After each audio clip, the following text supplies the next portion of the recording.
So I want to take you back to a turning point in the history of God's people.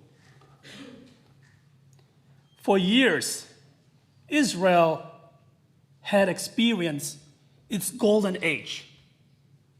There was wealth, there was peace, and there was influence. The temple of God stood in Jerusalem. Under King David, the kingdom was established. Under Solomon, the kingdom was strengthened. And the name of Israel was respected among the nations. But beneath the surface, there was pressure.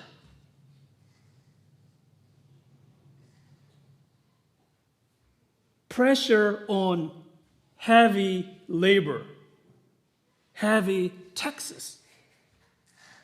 A people trying to fulfill the aim of a king.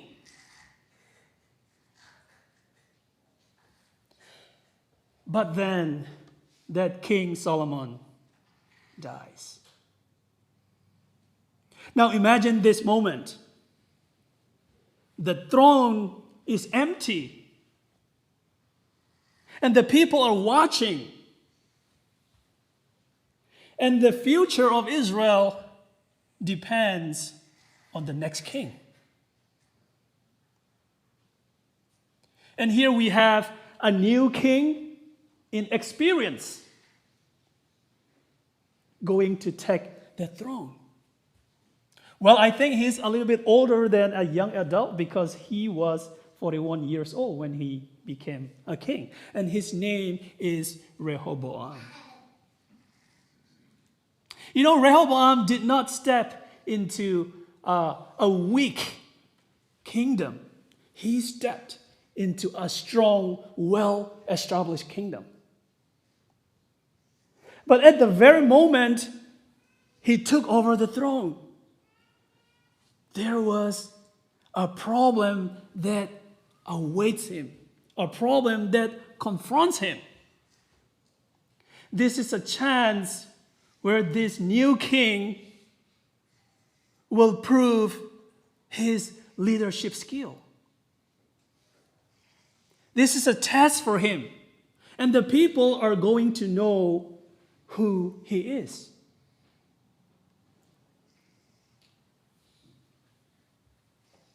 And the people came to him with one request. Now let's go to our Bibles to 1 Kings chapter 12. 1 Kings chapter 12.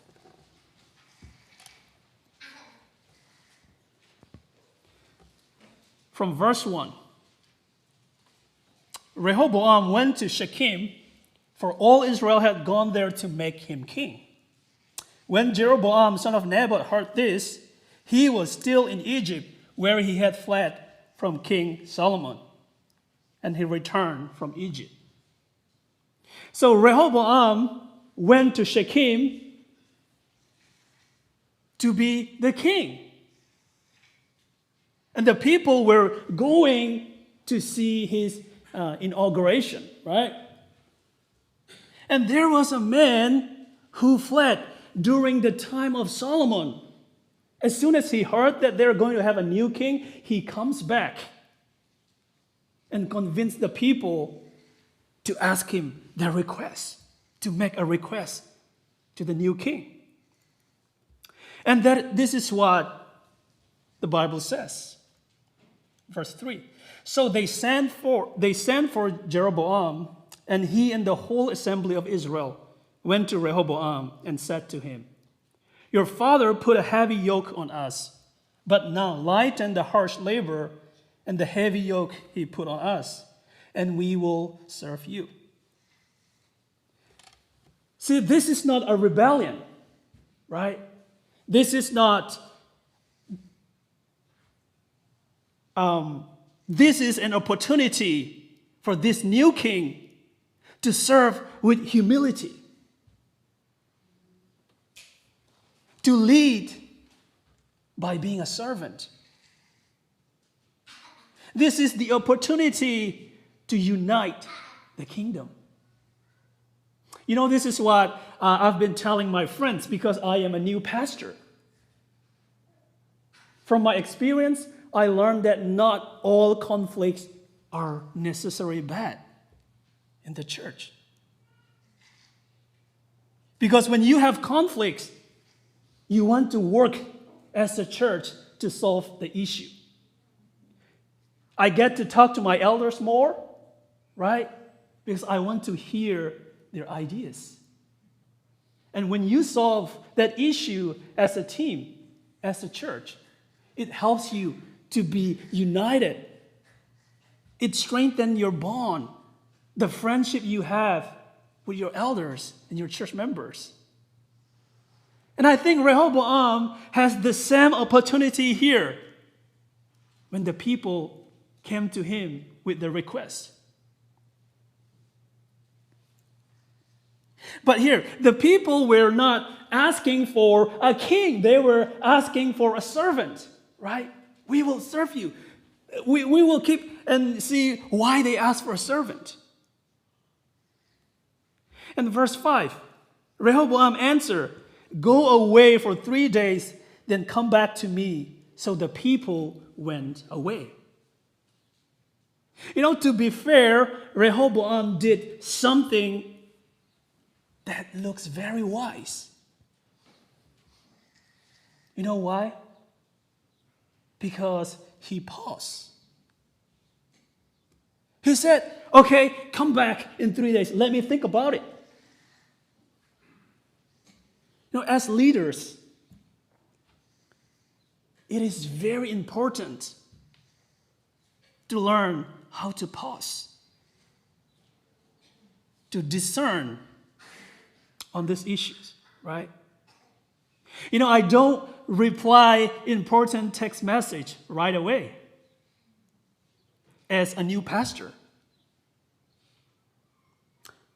And I have heard a phrase saying, don't make promises when you are happy. And don't make decisions when you are angry. Don't make decisions immediately. As leaders, I want to invite you to learn how to pause. You know, there's a quote by Ruth Haley Burton. She says this: "A leader who is committed to paying attention develops a mature capacity for discernment that helps him or her distinguish the real from the phony, the true from the false, not only in the world out there, but also in the interior world of thoughts and motives." And John Mark Comer says, "Hurry is the great enemy of spiritual life in our day."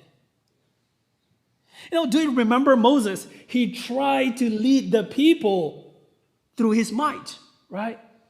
He was hurried. But he could not lead the people. When he paused in the wilderness, when he learned to pause, and that is where he met God, right, in the burning bush.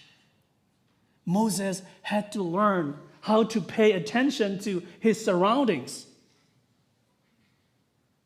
But here is the problem in this story, in the story of Rehoboam. He paused, but he never brought the decision to God. Well, a true leader learns to discern because time does not alone produce wisdom, right?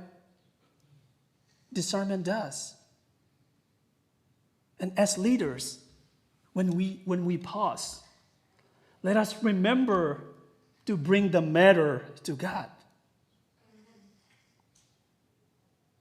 He slowed down for 3 days, but never seek God for the answer. The Bible continues, verse 6. Then Rehoboam consulted the elders who had served his father Solomon during his lifetime. How would you advise me to answer these people? He asked. Again, this is not a bad move. I think he seemed to recognize the value of experience, right? He went to the people who had walked with his father and understood leadership. This shows something important for leaders. We need trusted mentors, right? Trusted spiritual advisors, trusted friends. This is a very common issue among the immigrants here in the U.S.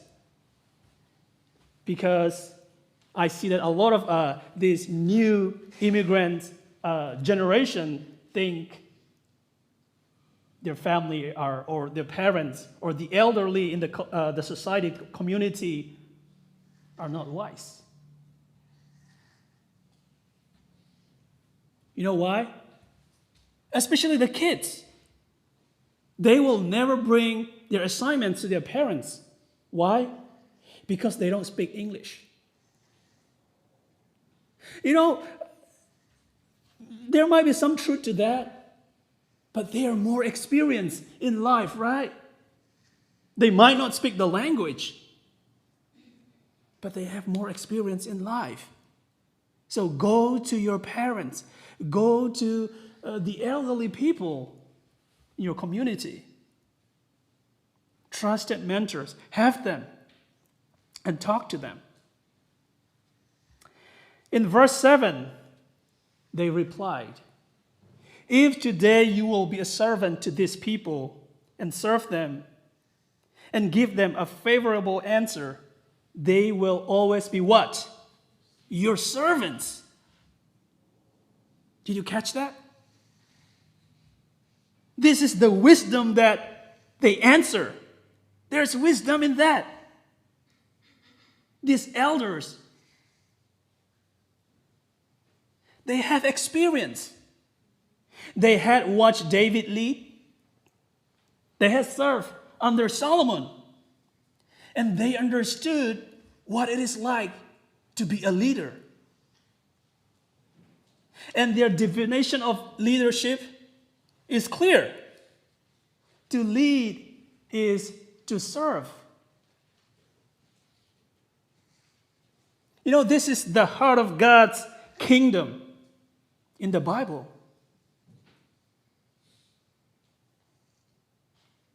In our Christian life, being a leader is to be a servant.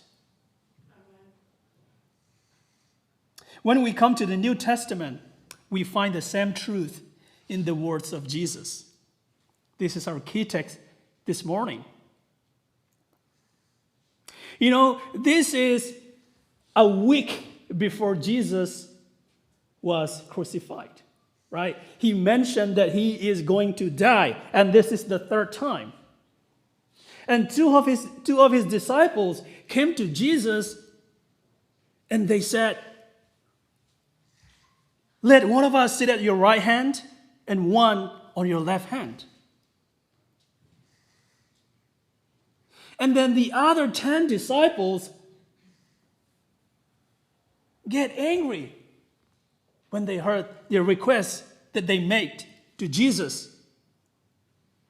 Well, the 10 get angry not because they were humble, but because they also want those positions.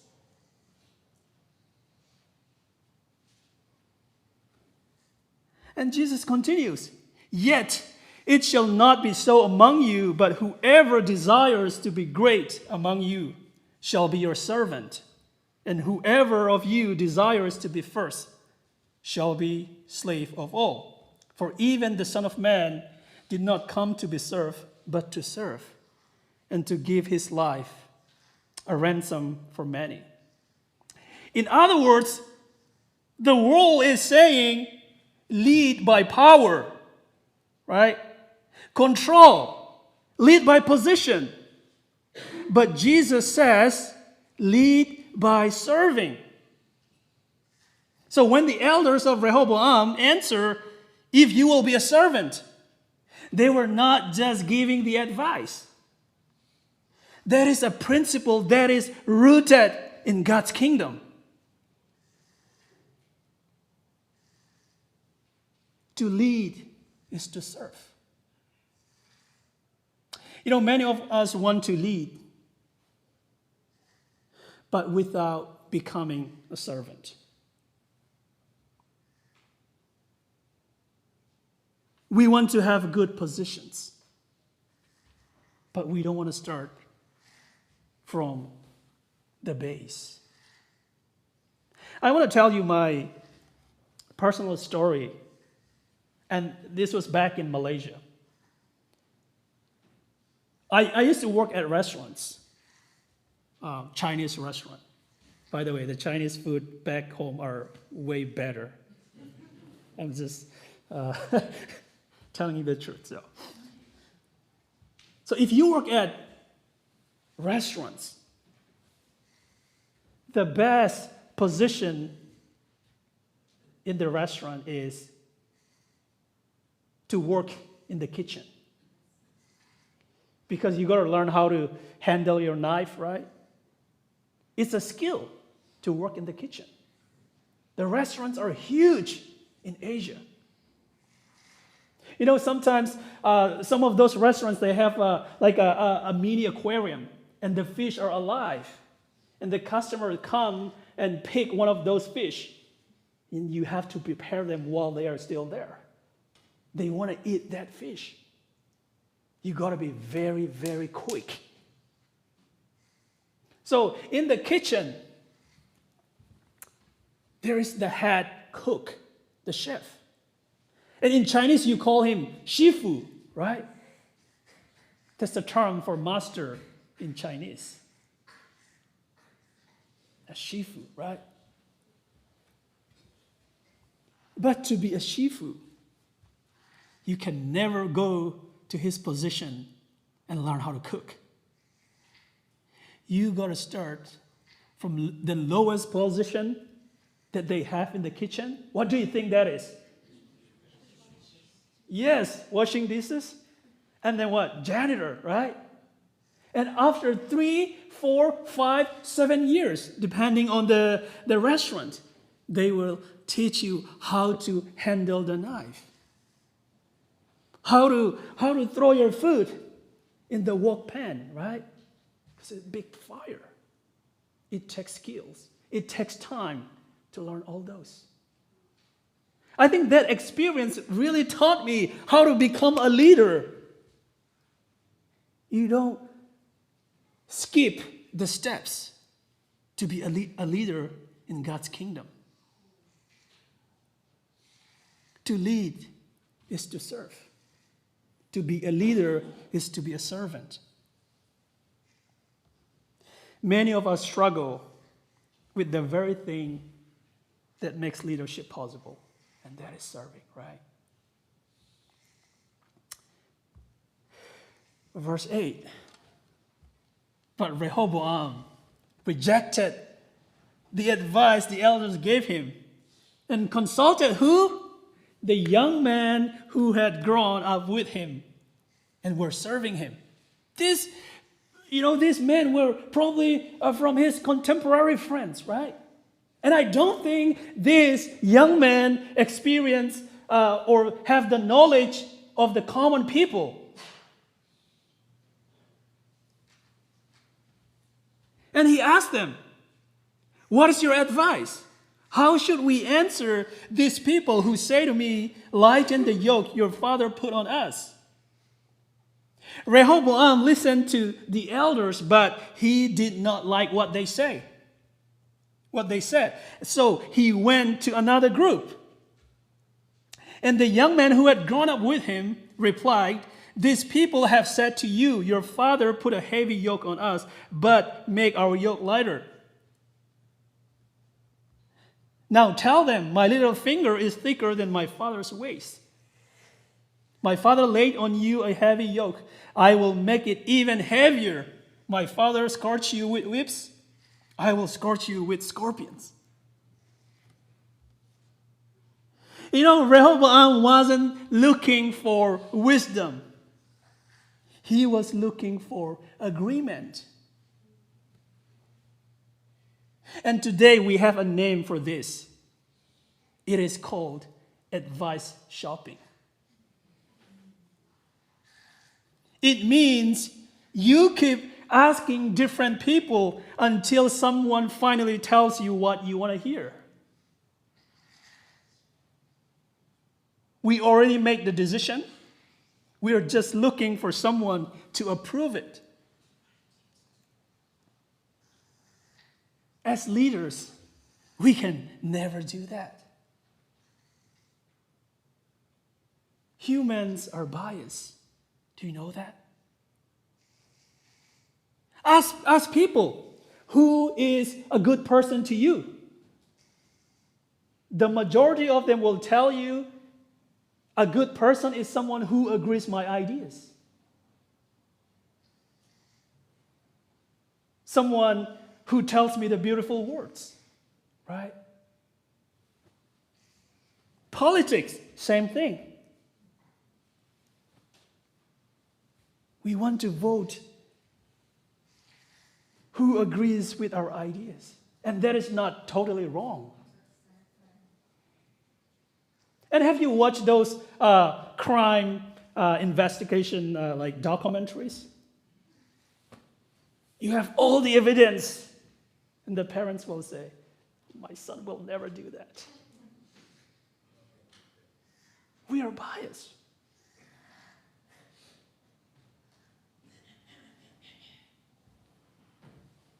We ask people, different people, we keep asking until someone finally tells us what we want to hear.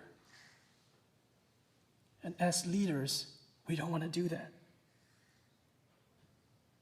Because if you only listen to the voice that agree with you, you will eventually lead yourself into destruction, including the people that you're leading.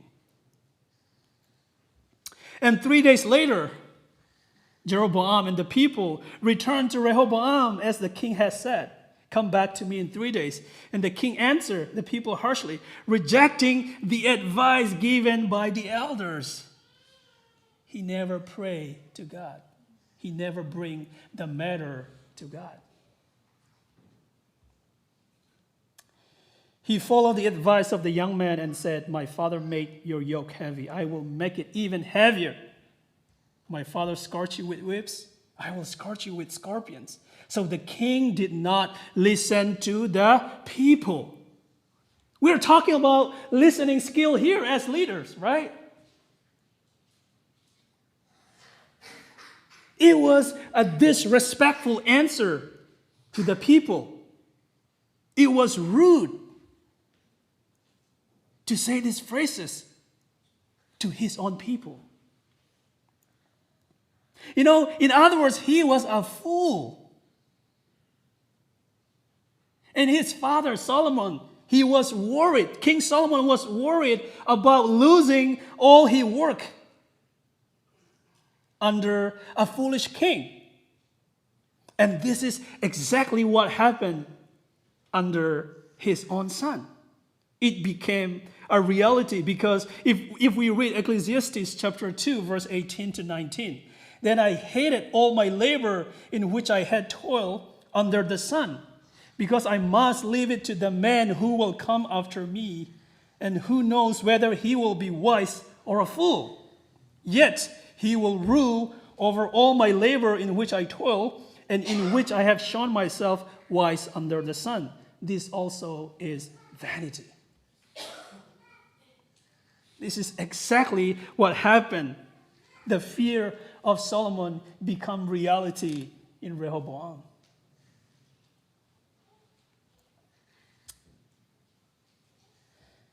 So Israel has been in rebellion against the house of David to this day.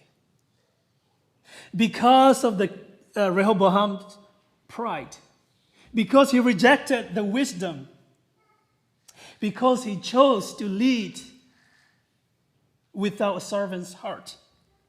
What happened next became one of the greatest tragedies in the history of Israel. The kingdom that David built, the kingdom that Solomon strengthened, was torn apart. 10 tribes walk away. Israel in the north and Judah in the south. From that moment on, they would never be united again in the same way. What generation had built over the years was destroyed in a single decision. And it was not the enemy that destroyed the kingdom. It was the leadership that destroyed the kingdom.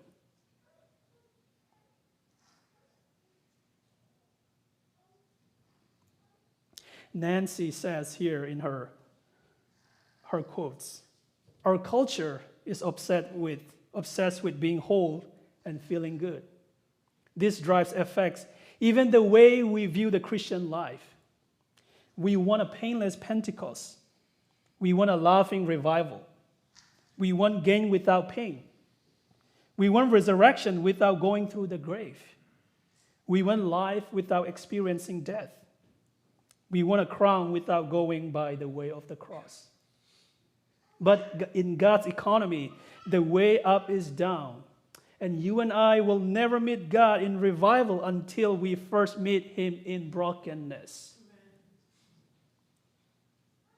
You know, our culture teaches us that we want the crown, but without the cross. But in God's kingdom, the way up is down. Rehoboam wanted the crown, but he refused the path of humility.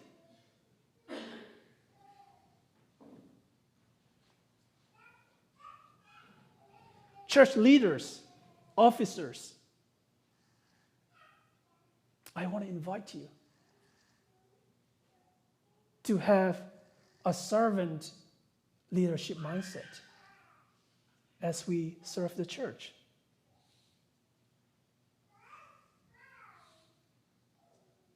Because it lasts longer. And this is the model that Christ showed us.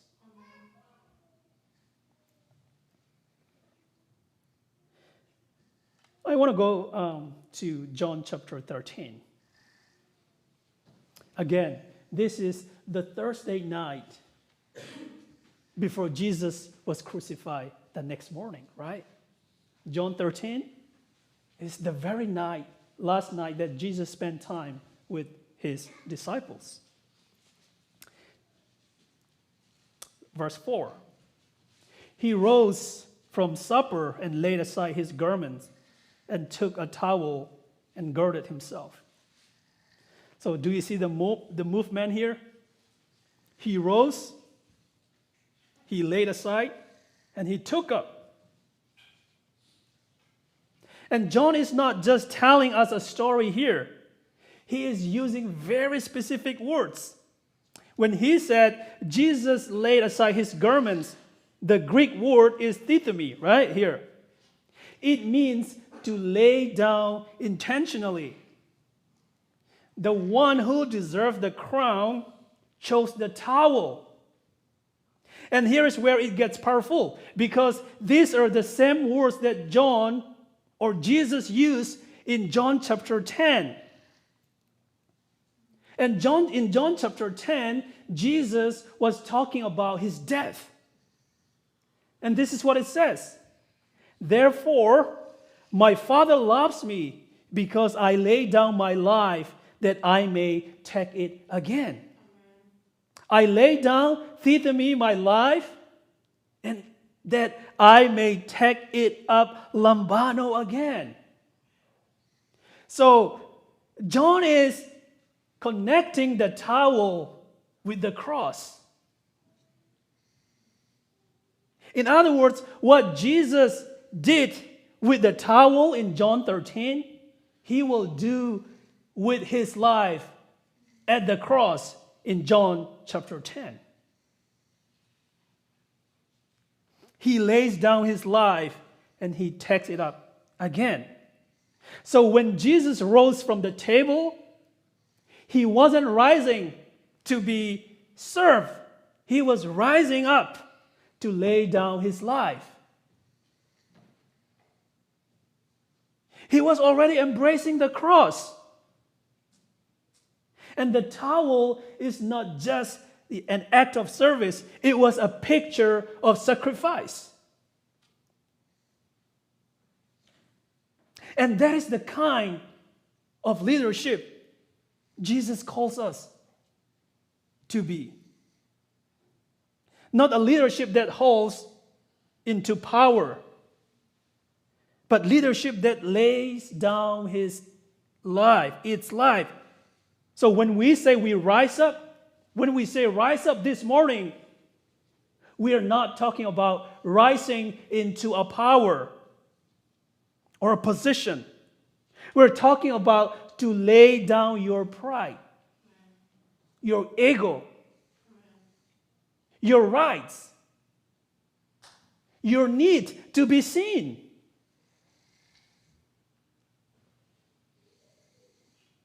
Because the crown only comes after the cross. And a crown without a towel is not a leadership. Learn to say sorry if you have to, right? Pastors, elders, leaders, youth leaders. It's okay to say sorry. It's okay to say, I don't know. God is calling us to serve others, to have the humble hearts.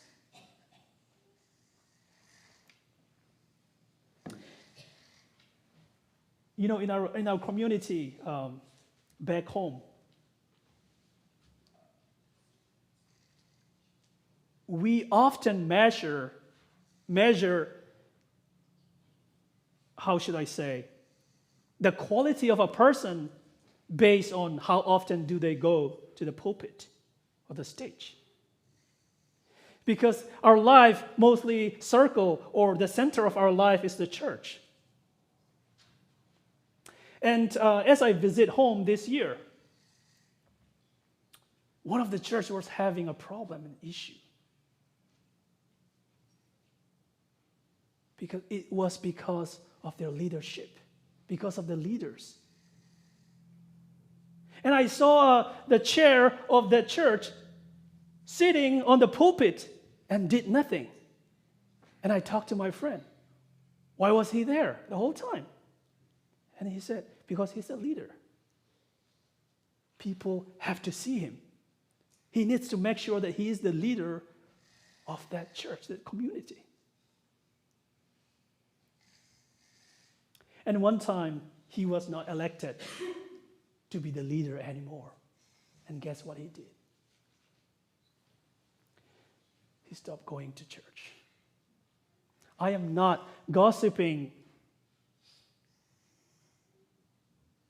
the story. I'm trying to be real. That temptation can come to me as well as a pastor, right? When people argue against my theology, when people doesn't like my plans, as leaders, let's go back to the Bible. Let's read Philippians chapter 2, that Jesus left his divinity so that he can serve us. Moses and Joseph, they thought that they could lead their people through their might. Joseph relied on his father, his earthly father, every single time he has an issue with his brothers, right? He ran to his father, and his father was saving and protecting him every single time. But God had to send him away when he became a servant, when he was a slave, he could no longer take the advice from his earthly father. He could no longer run to his earthly father. But where did he go? He go to his father, his heavenly father. And that is when God told him, lead my people, right? Moses had to spend 40 years in the wilderness being a servant. And that is when God called him, lead my people out of Egypt. To lead is to serve. To be a leader is to be a servant. Because a crown without a towel is not leadership in God's kingdom. Amen.